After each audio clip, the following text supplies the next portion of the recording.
지난주가 이제 욥이었고요. 솔로몬이었고 지난주가 욥이었습니다. 솔로몬하고 욥하고 이렇게 연결될 때 이제 솔로몬이 가지고 있는 가장 큰 것들이 지혜잖아요. 지혜. 나는 좀 지혜롭다고 생각하시면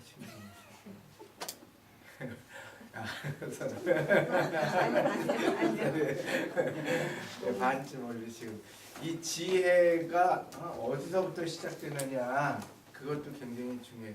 사람들은 지혜로울 수가 없어요. 왜냐하면 몸이 약하고 내중심적이고 또 자기 지역에서만 살고 그렇기 때문에 이 지혜롭게 행동한다는 거는 참 어려운 일이에요. 근데 노년에 지혜를 발휘하는 거는 그거는 존경받는 어른이 되는 거 축복이에요. 근데 대부분 노년에 그거를 잘 못하세요. 이번 수요일 날 예배 드리면서 이번 명절 기간 싸우면 손 드세요 그랬더니 이렇게 반쯤 이렇게 이게 어려워요. 지혜롭게 산다는 게 어렵고.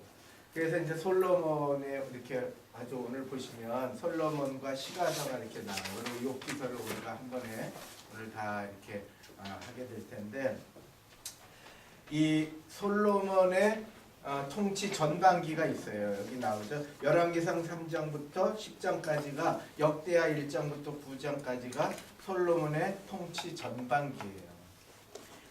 솔로몬의 통치 전반기는 하나님께서 복 주셨다는 게 들어있어요. 하나님께서 복을 주신 자의 모습이에요.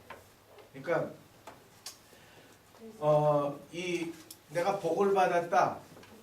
내가 복 받았다라는 것은 어떻게 나타나느냐, 어떤 모습으로 나타나느냐 할 때에 거기 보시면 첫째 초기 내각 정비를 이제 몇 년 동안 하게 되냐면 3년 동안 초기에 내각을 정리해요. 그래서 다윗이 이제 이 다윗이 누구누구는 조심해라. 그 사람들을 잘 다스려라. 그렇게 얘기해요. 그리고 그게 딱 끝난 다음에 그 다음에 두 번째가 뭘 하냐면 성전 건축을 7년을 해요. 성전 건축.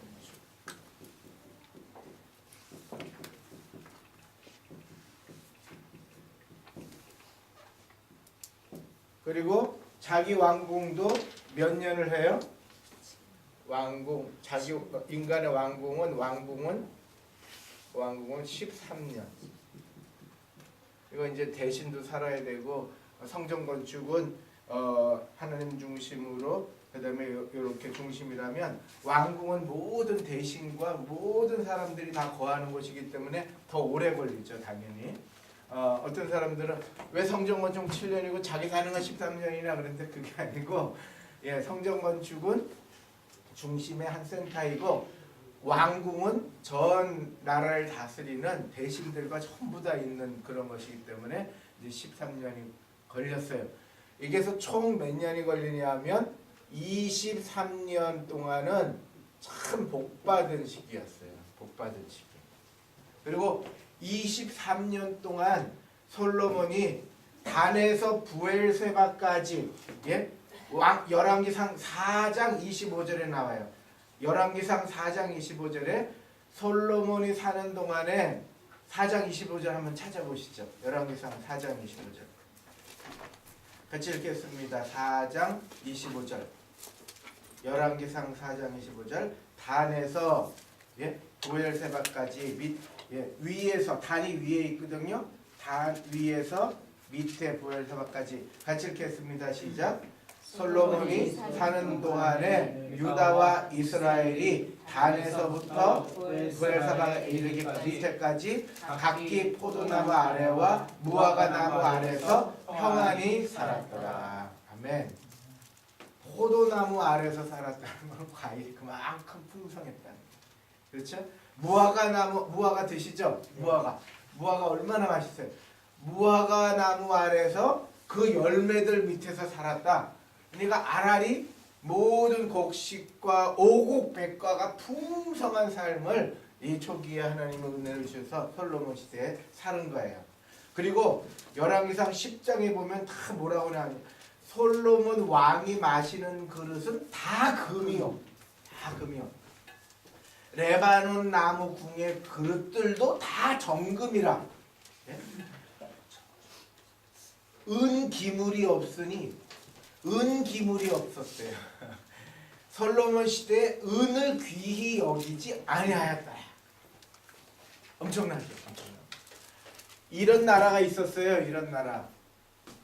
이런 나라가 역사상 어디에 있었는지 아세요? 스페인.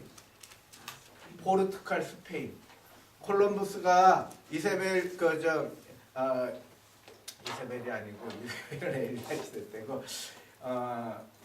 이 여왕 그 콜럼버스를 보낸 여왕이 있어요. 이름이 그건데 하여튼 비슷한 데는 지금 헷갈리지 않게. 그런데 그 여왕이 이제 콜럼버스를 보내고 나서 남미를 쭉 돌아다닌 다음에 거기를 점령하면서 군대들이 가고 상인하고 그래갖고 전부 금을 끌어와 갖고요. 스페인이 포르투갈 스페인이요 엄청난 부자가 된 거예요. 그 대제국을 이룬 거예요. 대제국 스페인 함대 유명하잖아요.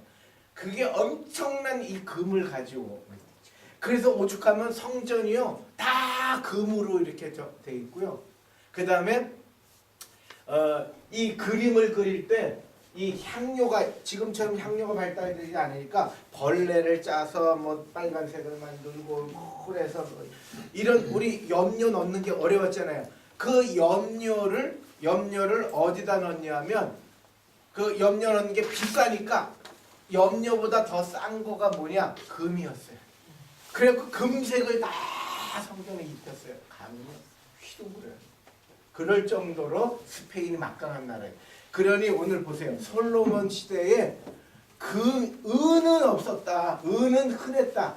금으로 다 도색했다라고 얘기하는 거예요. 그러니까 이 하나님이 지혜로운 솔로몬에게 주셨던 초기 23년의 이 축복은 스페인을 능가할 정도. 엄청난 겁니다. 그러니까 다윗의 통치 제사장 다윗은요 구분을 하시잖아요. 다윗은 제사장 나라 하나님 나라에 충성하면서 세월을 보냈어요. 그리고 그 기반을 쌓았어요. 그러니까 다윗이 한 일은 쫓겨다니고 고생하고 그러면서 끝까지 하나님 나라 제사장 나라를 세우고 그 꿈이 예루살렘 성전을 하나 만드는 게 꿈이었어요. 그리고 얼마나 좋았으면 하나님의 괴가 성으로 들어올 때 막 벌거벗고 춤추고 런닝업 바람으로 나가서 막 춤추고 그런. 그러니까 미갈이 그거를 무시할 정도 왜 채통 없이 그러냐 할 정도로 그렇게 좋아했던. 그러니까 다윗의 관심은 오직 하나님의 나라였던. 그러니까 그렇게 지나고 이제 그 아들 솔로몬에게 이어졌을 때에 하나님 나라에 충성한 아들 솔로몬에게 하나님이 전반기에 어떻게 하셨냐면 지혜도 주시고 총명도 주시고 그 다음에 부귀 영화까지도 주신 거예요. 그러니까 이 충성에 따라 하나님의 영광이 드러나는 시기가 바로 이 솔로몬 초기 시대. 근데 이제 우리가 결론적으로 말씀드리지만 하나님의 영광이 나타나서 정말 우리가 세상에 드러날 때 조심해야 돼요. 우리나라가 세계 최고의 장로교를 가지고 있을 때 조심해야 돼요. 그런데 이제 그게 안 되면 분열이 오는 거죠. 남북 분열. 이번 주 설교가 분열인데요. 그런데 이 솔로몬의 영광이 하나님의 충성에 그래서 저희가 이것을 쭉 성경을 읽으면서 꿈꿀 수 있는 게 있어요. 우리가 이 솔로몬 후기의 삶은 조심하자. 그건 정말 우리가 믿음으로 더 겸허하게 하고. 그런데 우리가 정말 하나님께 순종하고 하나님 앞에 할 때에 하나님은 그 다음 때에 주시는 엄청나다는 가치를 믿으십니다. 이건요 기독교 역사 속에 나타나요. 그래서 저도 가끔씩 다 우리 아이들, 우리 세대를 위해서, 우리 교회 다음 세대들을 위해서 우리가 충성해요. 희생하죠. 그리고 우리는 다음 세대에 하나님의 영광이 드러나도록 꿈꿔야 되겠다. 그런 생각을 많이 해요. 그러니까 저희들이 다윗을 거쳐 하나님의 영광이 옵니다. 그 교회에 얼마나 많은 충성된 하나님의 나라, 제사장 나라에 촛대를 맞추고 사는 사람이 있느냐. 그래서 이번 내일 설교가 나오지만 바알에게 입 맞추지 아니하고 무릎 꿇지 않은 7,000명을 내가 남겨놨다는 거예요. 하나님은 그런 사람들을 통해서 가는 거죠.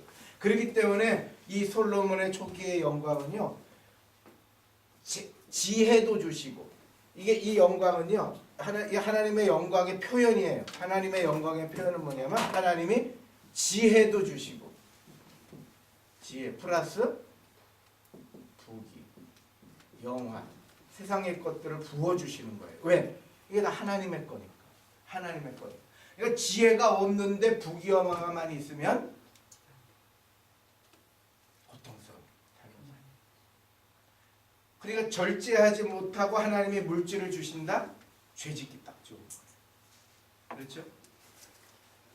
그러니까 연예인들이 가끔씩 이렇게 돈 갖고 뭐 해요? 도박하잖아요. 한 번 판돈이 1억이고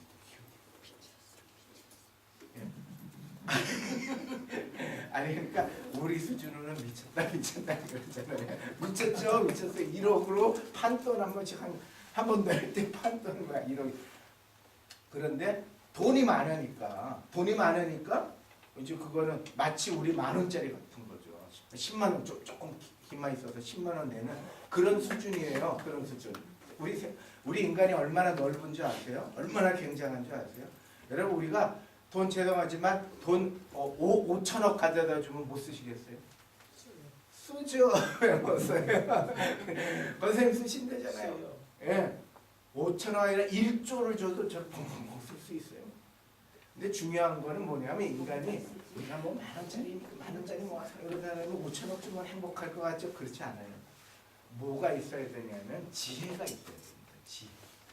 지혜가 있으니까 이 솔로몬의 통치 전반기 시대에 뭐라고 그랬냐면 4장 25절에 포도나무와 무화과 나무에서 평안히 살아요. 할렐루야. 이게 굉장히 중요합니다.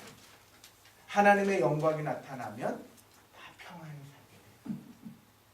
하나님의 영광이 나타나면 많은 열매가 맺게 됩니다. 그런데 이게 이 통치 전반기가 다른 나라들이 부러워했어요. 백성들이 풍요하고 왕실이 부요하고 이스라엘 전체 나라가 성전 낙성식을 갖고 다른 나라 사람들이 부러워하는 그런 삶을 초기에 이스라엘이 누린 거예요. 작은 나라 이스라엘이요. 엄청난 복을 누린 거예요.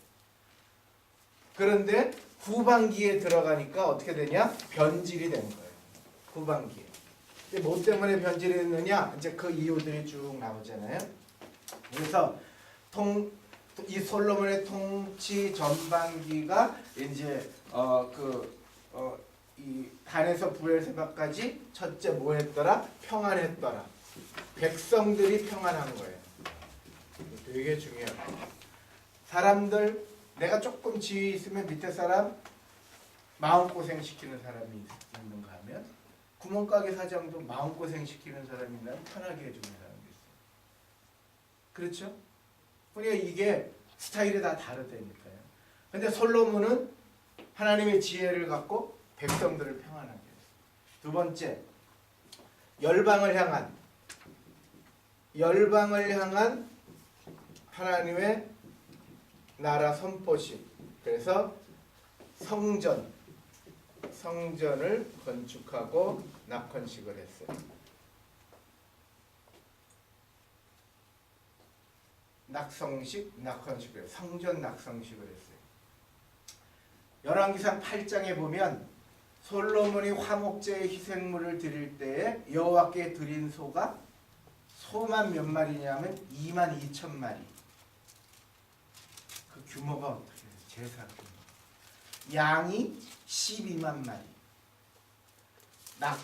성전 건축하고 헌당할 때 솔로몬이 드린, 백성들이 드린 거 말고요. 솔로몬이 드린 소가 2만 2천 마리. 그리고 양이 12만 마리. 이와 같이 왕과 모든 이스라엘 중에 여호와의 성전에 봉헌식을 행했다. 그러니까 솔로몬 시대의 규모는요, 상상을 초월하는 거예요.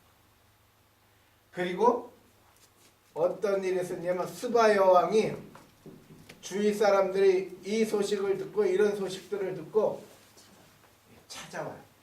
그리고 부러워해요. 그리고 지혜를 배우러 와요. 지혜를 배우러 와요. 그 아세요? 지혜로운 사람은 사람이 옆에 붙어요. 그죠? 죄송한 얘기지만 지혜롭지 못하면 사람들은 떠나요. 뭐가 떠나요? 마음이 떠나요. 옆에 붙어 있어도 마음이 떠나요. 근데 지혜로우면 빨리 서서 찾아와요. 그 지혜를 듣고 싶어요. 우리 인생의 가장 큰 복이 뭘까요? 내 곁에 사람이 곁을 주는 거예요. 사람들이 보통 이렇게 다가가면 곁을 줘요, 안 줘요? 안 줘요. 우선. 그런데 지혜가 풍성하고 편안한 마음으로 그러면 곁을 줘요. 내 주변에 곁을 주지 않는 사람으로 차 있다면 그거 알죠? 영적인 존재거든요. 우리는 영적인 존재. 이 사람이 나에게 마음의 문을 닫았다 열었다 알아요. 그러니까 여러분 스바 여왕이 찾아왔다는 것은 그냥 단순한 예죠. 엄청난 많은 사람들이 다 이 솔로몬을 아련하려고 굉장히 많이 왔고 그 목적이 뭐였냐? 지혜를 배우는 거예요. 그게 중요해요. 뭘 얻어먹으려고 하는 게 아니고요. 우리 엄마 아빠의 주머니에 돈이 있으니까 내가 저거 좀 빼먹어야겠다 해서 열심히 잘 보이려고 하는 게 아니고 엄마 아빠의 지혜를 배우고 싶어서 엄마 아빠의 평안을 얻기 위해서 오는 그 가정은 행복한 가정이죠. 그런 교회는 행복합니다. 그러니까 저희들이 스바 여왕이 그렇게 부러워할 정도였대요. 그러니까 열왕기상 10장에 보면 이제 와서 친히 보니 내가 말한 것은 절반도 못 되니 내가 내 나라에서 당신의 행위와 당신의 지혜에 대해서 들은 소문이 사실인데 내가 가까이 보니까 6절 7절이에요. 내가 친히 본즉 내가 말한 것은 절반도 안 되고 당신의 지혜와 복이 내가 들은 소문보다 더하다 그랬어요. 보통 사람 딱 보고 그 다음에 실망해요 안 해요? 실망해요. 그런데 솔로몬을 딱 보고 나니까 더하다.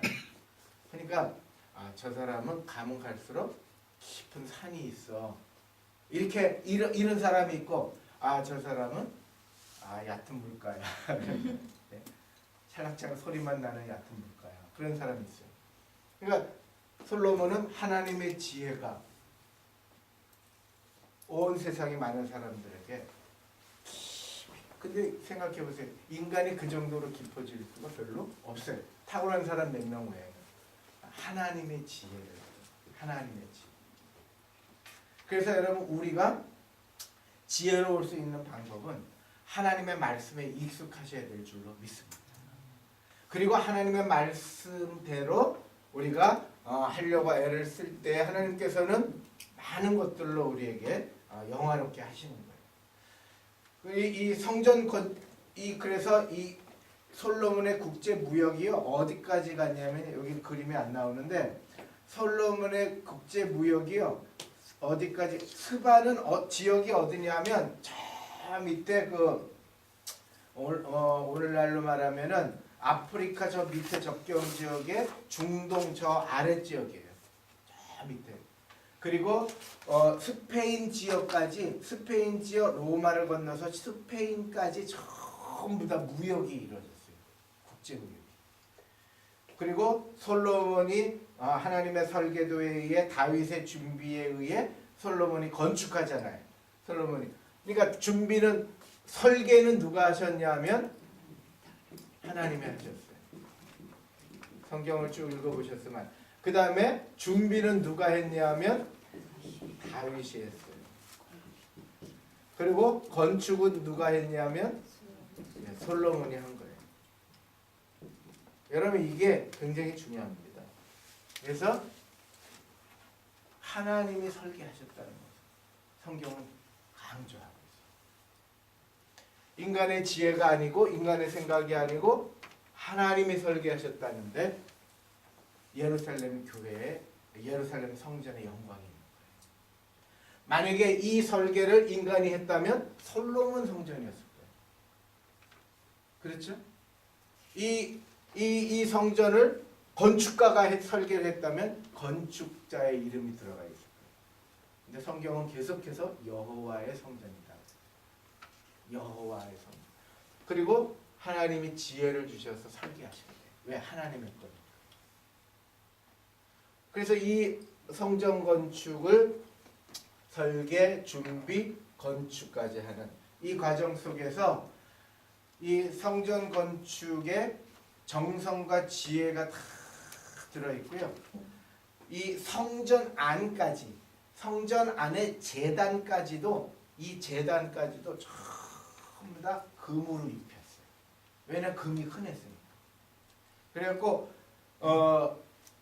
지금 보시면 저기 보시면은 지금 예루살렘에 가보면은 황금돔이라고 번쩍번쩍 빛나는 거 있잖아요. 그게 다 금을. 이 성전이 몇 번 바뀌냐 하면 솔로몬 성전이 있다가 다 멸망하고요.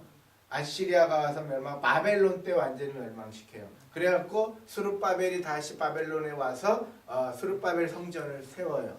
그 다음에 그것도 다 망가지고 이걸 제대로 잘 만든 사람이 헤롯 대왕이에요. 헤롯 대왕. 예수님 시대에 이제 예수님 시대에 그 아들한테 다 주는데 헤롯 안티파스도 주고 뭐 이렇게 주는데 이 세 번째 왕. 그러니까 성전 이 솔로몬 성전 외에 다른 성전들은 겉은 화려하게 짓는데 속안은 내부는 그렇게 신경을 안 썼어요. 솔로몬 건축은요. 이 처음에 솔로몬 여호와의 성전은 내부까지 완전히 신경을 아주 아름다운 곳이에요. 그리고 거기 안에 그렇죠? 지지난주 설교가 기억나시죠? 그 안에 여호와의 성전에 여호와의 궤를 딱 모신 거예요. 근데 여러분 여호와의 성전의 궤, 여호와의 궤가 이제 이 성전에 솔로몬 성전에 안치할 때까지 어떤 과정이 있었는지 아시죠? 첫 번째 누가 제작했어요? 모세 때. 모세가 십계명을 받고 십계명 돌 두 판을 받아가지고 이 언약궤에다 놔. 아론의 쌍난 지팡이. 그 다음에 진설뼈, 만나 거기다 넣은 거죠. 그래갖고 이 십계명 두 판이 이제 모세 때 시작이 됐고 이것을 가지고 광야 40년 동안 이 여호와의 궤가 그 백성의 중심의 가운데에 있었던 거예요. 그 세 지파씩 이동을 하는데 항상 가운데 40년 동안 가운데에 있었죠. 그리고 성막, 이 궤가 이 성막이 머무는 곳에 이스라엘 자손이 진을 칠 때 구름이 멈췄어요. 구름이 멈추면 거기다 성막을 친 거예요.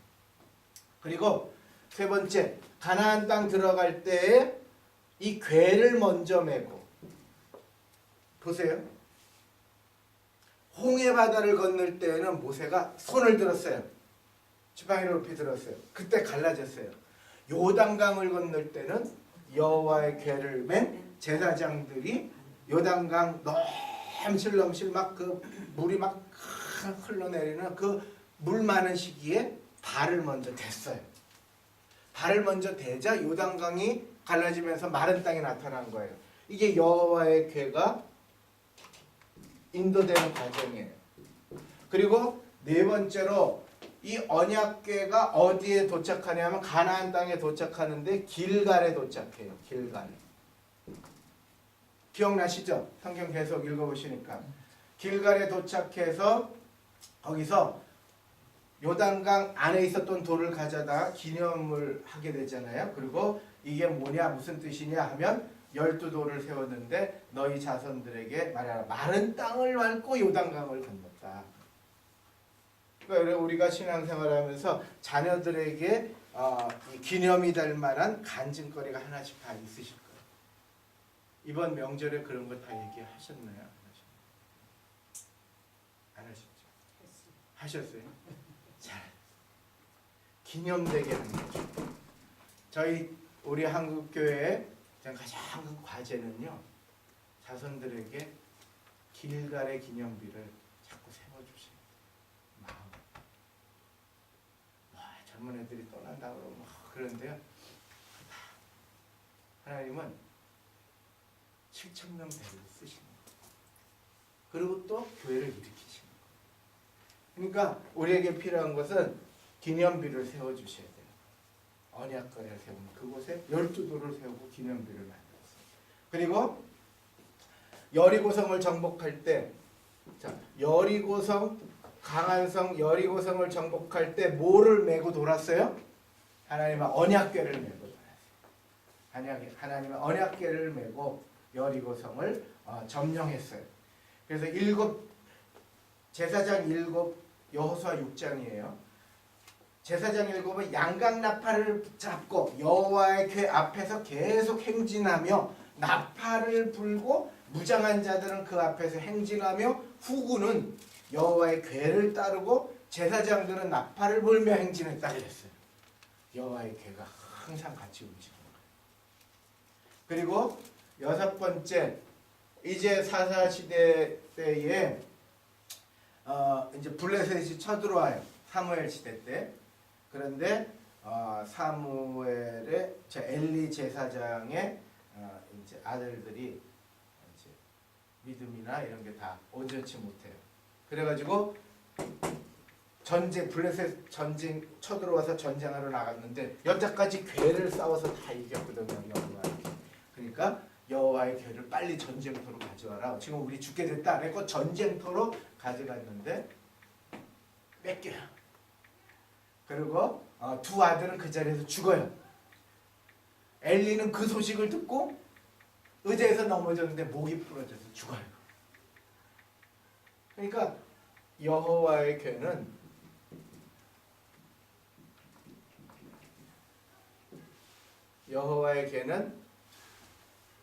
여호와의 하나님이 함께 하시는 것이 능력이에요. 이 궤 자체가 힘을 주는 게 아니에요. 사람들은 이거 자체가 신령은 어떤 거라고 생각을 하는 거예요. 중요한 건 하나님이 함께 하시네요. 그래서 여호와에게 궤를 빼앗기죠. 그러다가 7번째 이제 블레셋 사람이 너무 시달리니까 가져가라 그래갖고 이제 여호와의 궤가 있는 동안에 자꾸 지진이 일어나고 전염병이 돌고 그런 거예요. 이 사람들한테는 안 맞는 거예요. 그래갖고 이것 때문에 이런가 보다 해갖고 이걸 돌려보내요. 그래서 베세메스 소가 수레에 끌려서 기랏 여아림으로 가요.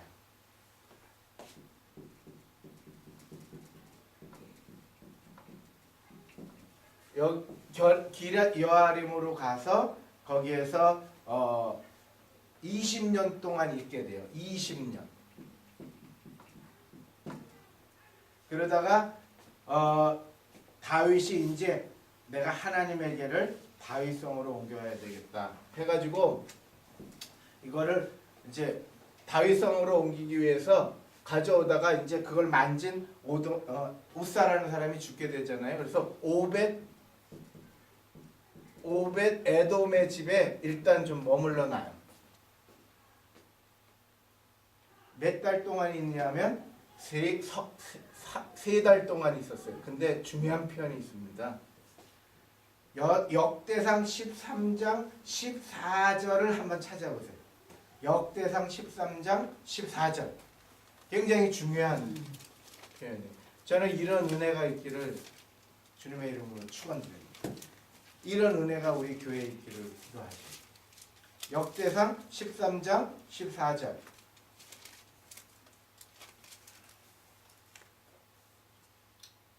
같이 읽겠습니다. 시작.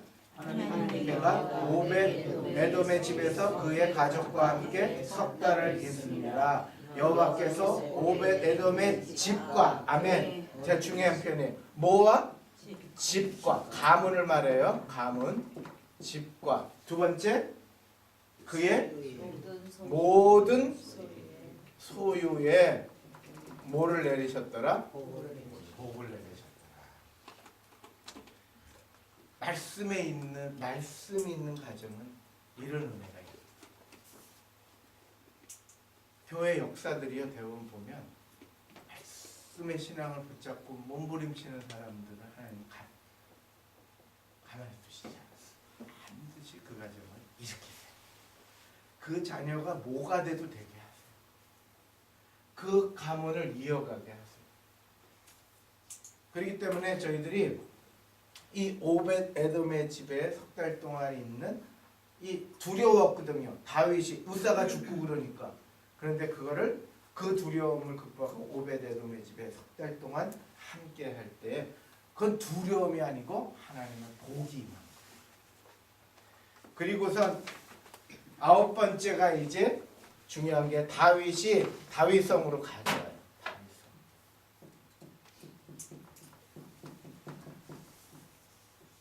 기억나시죠? 설교 다윗성으로 옮겨왔어요.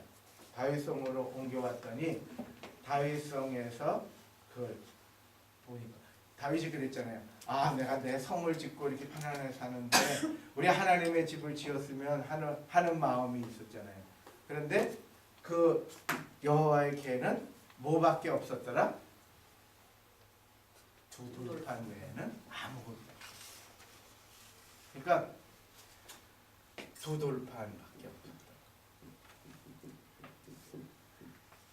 결국 보면요, 신앙은요, 뭐 많은 걸 좀 뭐 엉고 막 직접도 서로 막 주고 우리끼리 뭐 그러지고 막 교회 생활에 이런다고 막 전통이 이렇고 뭐 천주교 같은 경우는 전통이 말씀보다 위기도 하고 같이 교황의 말이 하나님 말씀과 똑같다고 그러고 이제 그런 게 있어요. 그리고 교황이 얘기하면 하나님 말씀이 되거든요. 그러니까 그리고 교황이 얼마나 멋있어요. 얼마나 멋있어요. 세상적으로 막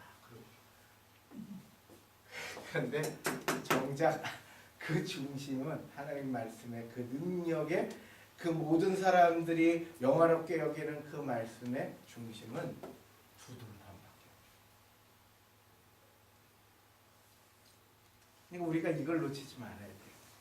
신앙생활하면서 많은 것들을 하지만 결국 우리의 마음에 내가 나의 사명 다 마치고 딱 남을 때 하나님 사랑, 이웃 사랑, 영혼 구원 외에는 뭐가 남겠어요?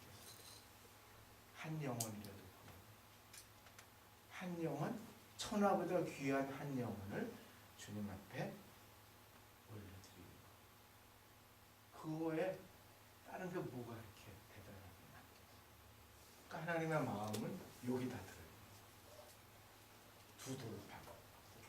모세가 두 돌판 가지고 왔잖아요. 1계명부터 4계명. 안식일을 거룩하게 지켜라. 5계명 처음 시작이 내 부모를 공경하라. 요즘은 내 부모를 공격하는 사람들이 공경이 아니고 공격. 예? 예. 너무 여자들 편 드니까 요새는 시어머니들도 싫어요. 시어머니들도 이게 사람 사는 것 같지 않다는 거. 그렇죠? 시어머니 한번 손 들어보세요. 그러니까 이건 해도 너무한 것들이 많은 거예요. 물론 잘못한 것도 있죠. 자기들은 안 잘못했나? 다 잘못했어요. 그러니까 이게 다 사람이라는 게 이쪽 입장, 저쪽 입장 다 다른데 자기들은 노인 안 되나? 다 되거든요. 그러면 그때는 또 아무렇지도 않을 건가? 다 받아먹을 거 아니에요.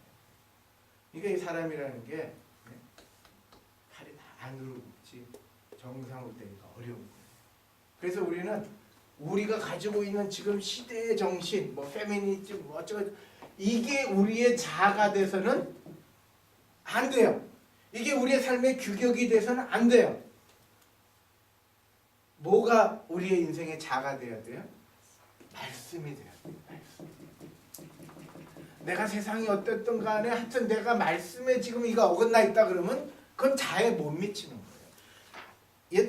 예수님이 다니엘을 통해서 말씀하셨잖아요. 이쭉 저울에 달았더니 중량에 못 미쳤다. 메네메네 대결 무바르시. 중량에 못 미쳤다. 그래서 이 나라를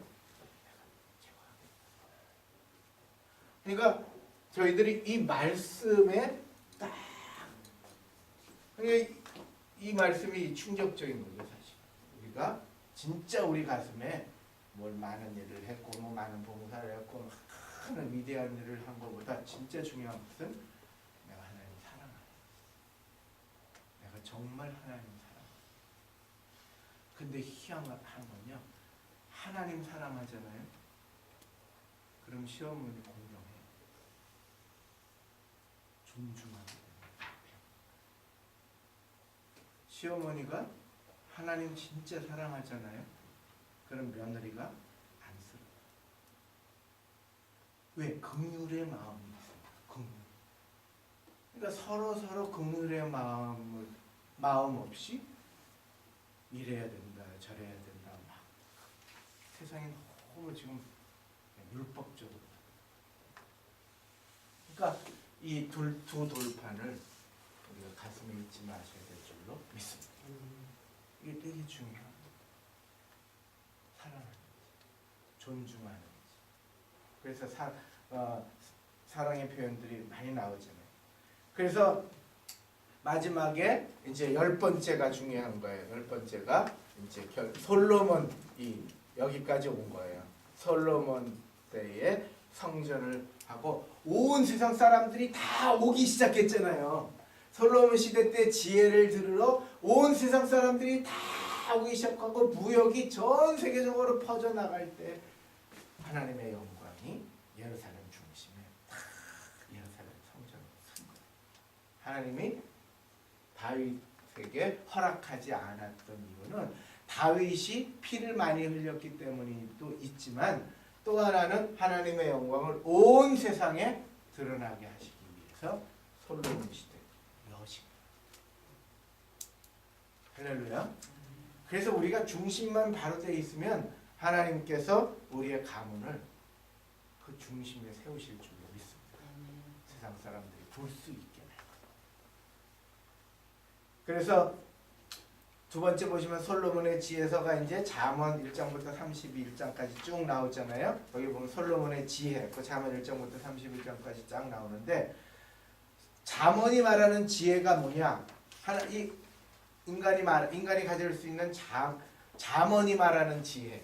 잠언이 말하는 지혜는 11가지가 있는데 쭉 정리하면 11가지로 딱 뽑을 수 있는데 첫째는 여호와를 경외하며 여호와께 의뢰하는 것. 여호와를 경외하는 것. 여호와 경외가 지혜라는 거예요. 하나님을 믿는 것, 하나님을 의지하는 것, 하나님을 붙잡고 있는 게 그것은 지혜라는 거예요. 두 번째, 하나님의 지혜는 인간의 부족함과 연약함을 아는 것. 아, 내가 이게 부족하구나. 내가 이게 센 것 같아도 다 연약하지. 이걸 아는 거예요. 잠언 30장에 나와요. 두 번째, 정직한 마음으로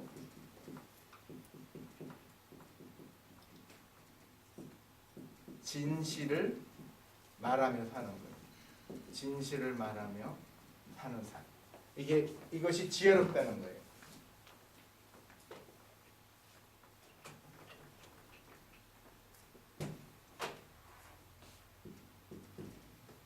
네 번째 지혜는 가난한 이웃을 돌보는 것. 이게 지혜라는 거예요. 가난한 이웃을 돌보는 것.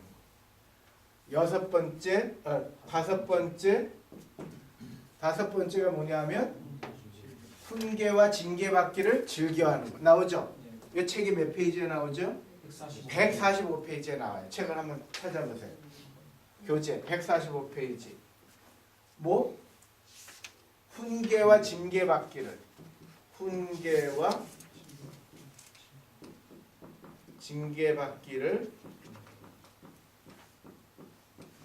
즐겨하는 것.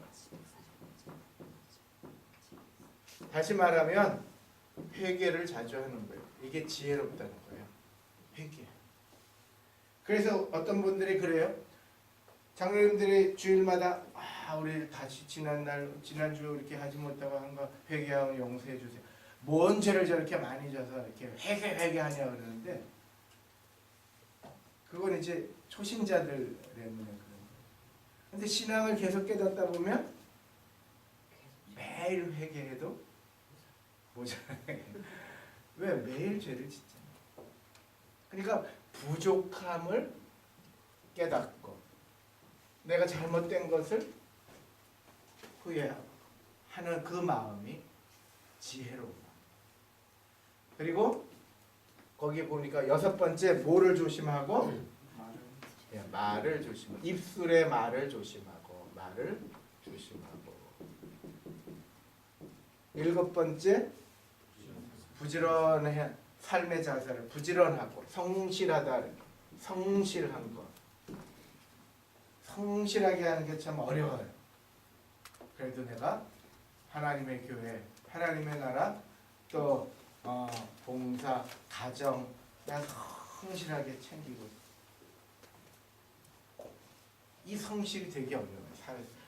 며칠 전에 그 인터넷 신문 보니까 젊은 애기 엄마가 애기 들고 물가에 뛰어들어서 죽으려고 소방대원들이 들어가서 살려냈대. 왜 자기만 죽지 애기를 그렇게 끌어요? 그러니까 이게 끝까지 성실하게 산다는 게 이게 쉬운 일이 아니에요. 그러시죠? 어려움 당하고 괴로움 당하고 그러면요 성실하는 게 어려워요. 근데 성실히 사는 모습 속에 지혜가 있다는 거예요. 근데 우리는 이 성실히 사는 방법이 있잖아요. 힘들 때나 어려울 때나 괴로울 때 주님 붙잡고 가요. 그리고 주일날 나오면 일주일에 한 번씩 하나님의 음성이 들립니다. 아멘. 그러니까 우리가 성실하게 살 수 있는 거예요. 여덟 번째, 세상 사람들 뭐라고 그래도 우리는 하나님의 은혜가 있어요. 좋은 친구를 사귀는 거. 거기 나왔죠? 좋은 친구 사귀는 거. 아홉 번째가 있어요. 좋은 친구. 아홉 번째, 중요한 게 있어요. 뭐를 하지 말아라? 악인의 형통을 부러워하지 말아라. 악인의 형통을 부러워하지 말라는 거예요. 또 10번에 어리석은 유혹을 물리치고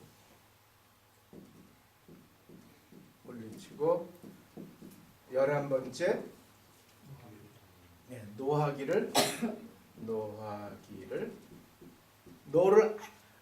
노하는 마음이 생겨요 안 생겨요? 생기죠. 사람이 살면서 성내는 게 있어요 없어요? 있어요. 화가 나고 신경질이 나고 그래요. 그런데 노하기를 뭐하며? 더디한다.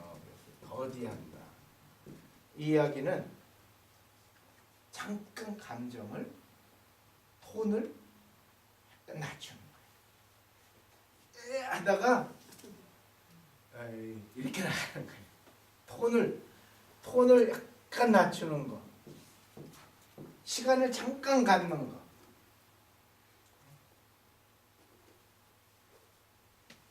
하여튼 연세 들면 새벽에 3시도 깨고 4시도 깨고 막 그러니까 뭐가 걱정이 돼갖고 뭘 잔소리를 해야 될 때는 막 3시에도 걸고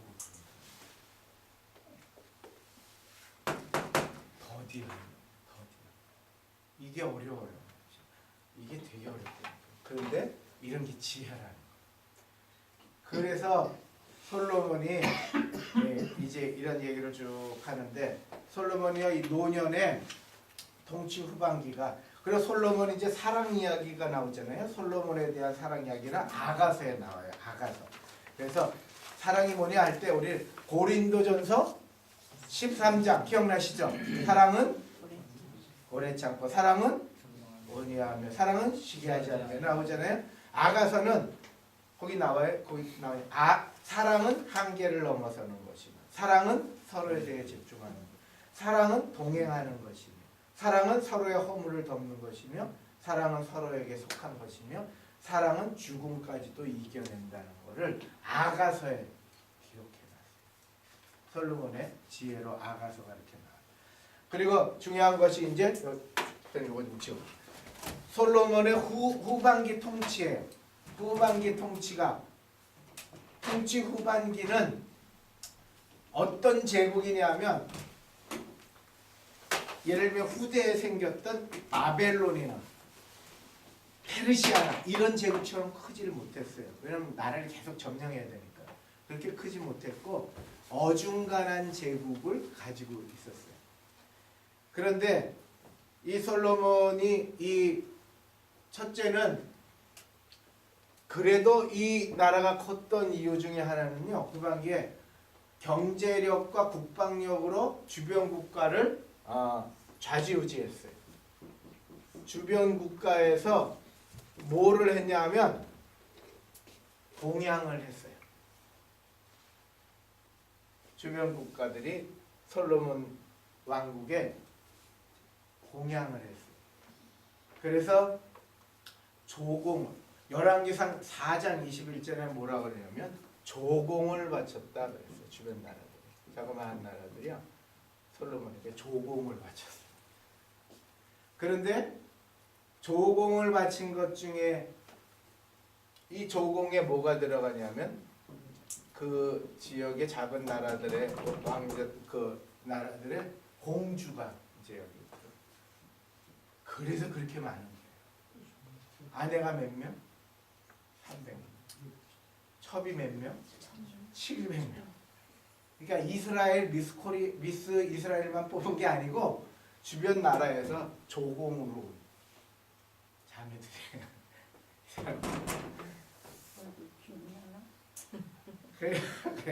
그러니까 다 정략 결혼을 한 거예요. 정략 결혼.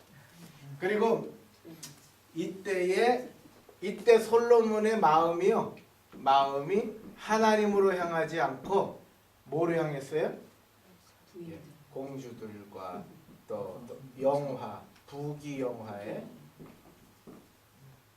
공주 여인들과 부귀 영화로 이제 마음이 갈라지기 시작했어요. 갈라지기 시작하고 하나님이 이제 성경에 나와요. 열왕기상 11장 3절에 왕이 후궁이 700명이었 후궁이 700명이다. 후궁이 700명, 첩이 300명. 그런데 그의 여인들이 왕의 마음을 돌아서게 하였더라. 11장에 나와요. 그리고 솔로몬이 마음을 돌려 이스라엘의 하나님 여호와를 떠남으로 열왕기상 11장 9절이에요. 이 표현이 중요한데 열왕기상 11장 9절에 뭐라고 하냐면 9절에 여호와께서 그에게 진노하시니라. 여호와께서 일찍이 2번이나 그에게 나타나시고 이 일에 대해서 명령하셨어요. 뭐라고 하냐? 그 여인들이 가지고 온 다른 신들을 따르지 말아라 하셨으나 그가 여호와의 명령을 지키지 않았습니다. 이렇게 해요. 그러니까 하나님은 말씀하세요. 따르는 건 누구예요? 우리들이. 하나님은 늘 말씀하세요. 말씀으로, 설교로, 그 다음에 우리의 양심으로 하나님 말씀하세요. 기도 중에 말씀하세요. 따르지 않는 거는 나죠. 그러니까 솔로몬이 이렇게 되면서 폐단이 오기 시작했어요. 솔로몬의 폐단이 이어졌어요. 그래서 솔로몬의 폐단이 뭐냐면 왕실의 사치, 과다한 세금, 종교적인 부패, 이 세 가지예요. 사치, 이걸 누리기 위해서는 세금, 과다, 그리고 종교적 부패.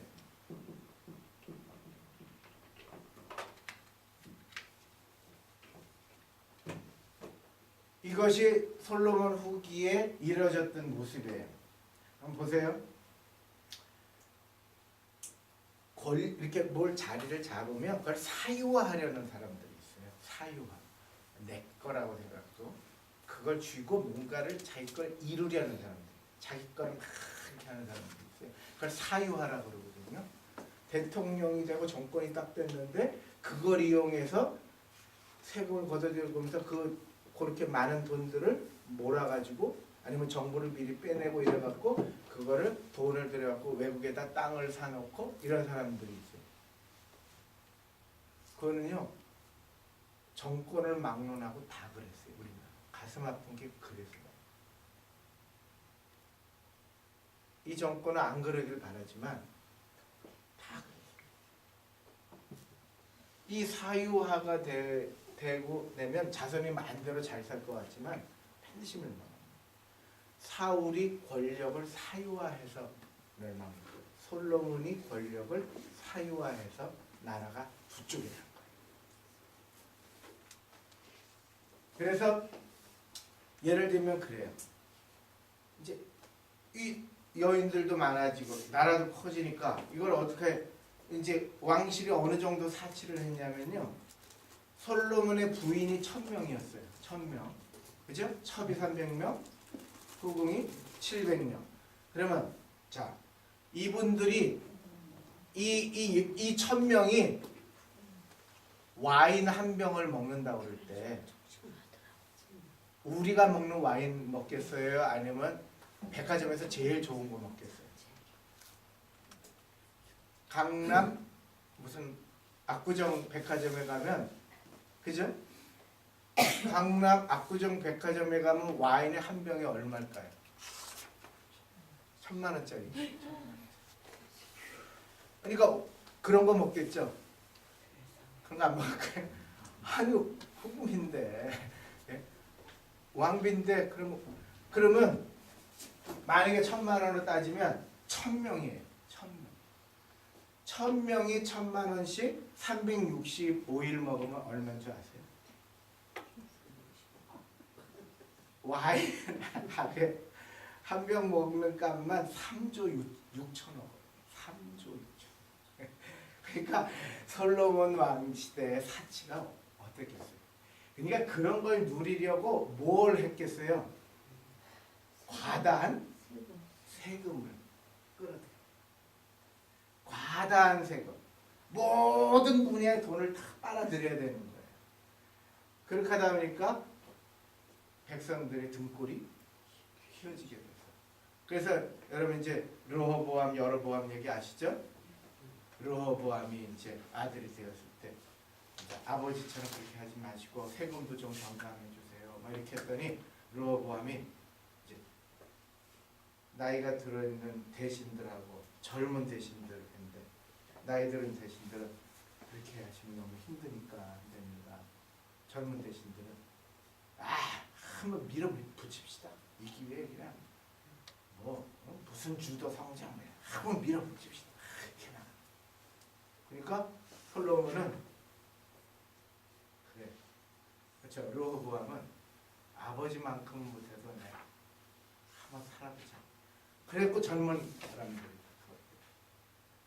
그러니까 반역이 일어나고 10지파가 10지파가 다 끊어져서 여로보암 국력이요 딱 분열되었을 때 남유다가 북이스라엘보다 10배 작았어요.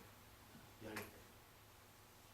그러니까 솔로몬이 노년에 권력의 사유화를 시키고 나서 민족 분단이 일어났는데 사울왕은 11지파와 유다지파가 갈라지게 됐었어요. 그리고 솔로몬은 민족 분단이 일어나게 되는데 북이스라엘 10지파, 남유다 2지파로 나눠지게 됐어요. 그러니까 정말 하나님이 우리에게 직분을 주시고 우리에게 뭔가 역할을 주실 때는 내가 정말 하나님의 헤아리지 않으면 안 돼요. 하나님이 주신 것은 하나님의 것이다. 저희가 정말 잊어버려서 안 되는 거예요. 그래서 다윗이 이제 다윗은 어느 정도였냐면요. 이 다윗은 이 권력을 사유화하지 않기 헤브론은 자기 지역이거든요. 근데 그렇게 안 하고 모든 사람들이 공적으로 볼 수 있는 예루살렘으로 옮겨서 예루살렘에 도시를 세우고 수도를 이전했어요. 그리고 지난번에도 말씀드렸지만 12지파를 다 고루고루 등용했어요. 사울은 자기 말 잘 듣는 베냐민 지파 사람만 전부 다 장관으로 썼어요. 자기 이념을 쫓는 사람들만 전부 다 배치해. 그러고 나니까 유다 지파하고 11지파가 갈라져서 피튀기게 싸우고 죽기까지 싸우고. 솔로몬 시대 때는 다윗은 그때 그것을 극복하고 그거를 모든 지파 사람들을 다 등용하고 자기 지역에 있는 것을 헤브론에서 옮겨서 예루살렘으로까지 수도를 옮겼죠. 그렇게 공의를 실천하려고 애를 썼어요. 열왕기상 12장 14절에 이렇게 말해요.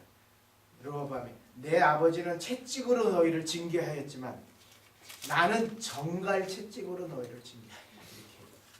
이렇게 갈라져요. 그래가지고 솔로몬 후반기에 이방 공주들이 우상이 이스라엘에 퍼지고 왕실의 비용이 발생하고 백성들의 고통이 따르고 그렇게 되면서 남북이 분열되는 거예요. 솔로몬이 마지막에 그래요. 솔로몬의 마지막 당부가 있어요. 마지막 당부가 뭐예요? 전도서예요. 그래서 노년에야 비로소 이제 나라 다 깨트려 놓고 깨달은 거예요. 인생의 뒤안길에서 솔로몬이 마지막 찾은 보석 하나. 마지막에 누리고 누리고 세상 것 다 하고 세상에 어떤 왕보다 역사적으로 보니까요. 어떤 신학자가 역사학을 공부한 신학자인데 공부해봤더니 솔로몬 왕처럼 누린 왕은 세상에 없었대요. 솔로몬 왕처럼 누린 왕. 그렇게 대단한 왕이잖아요. 그런데 이 솔로몬 왕이 마지막에 찾은 딱 보석 같은 한마디. 헛된 진주에 보석 같은 헛되고 했더니 해 아래 새 것이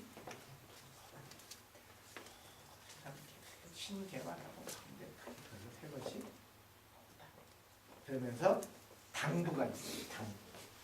당부는 뭐라고 하냐면 청년의 때에 젊었을 때에 두 다리를 다닐 때에 너의 창조주를 기억해. 할렐루야. 의식이 있고 그래. 젊었을 때 너의 이렇게 나와요. 너의 창조주 우리를 창조하신 그 주님을 기억해라. 그리고 예수님도 솔로몬에 대해서 평가를 이렇게 하셨어요. 마가복음 6장 29절 아주 유명한 말씀이에요.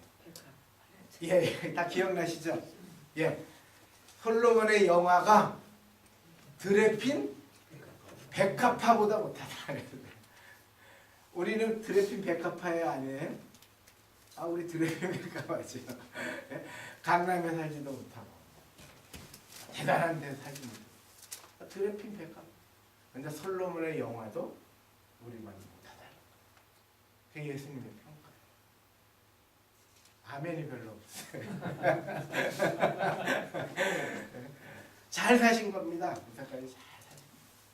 드레핀 백합화보다 솔로몬의 영화가 못하다.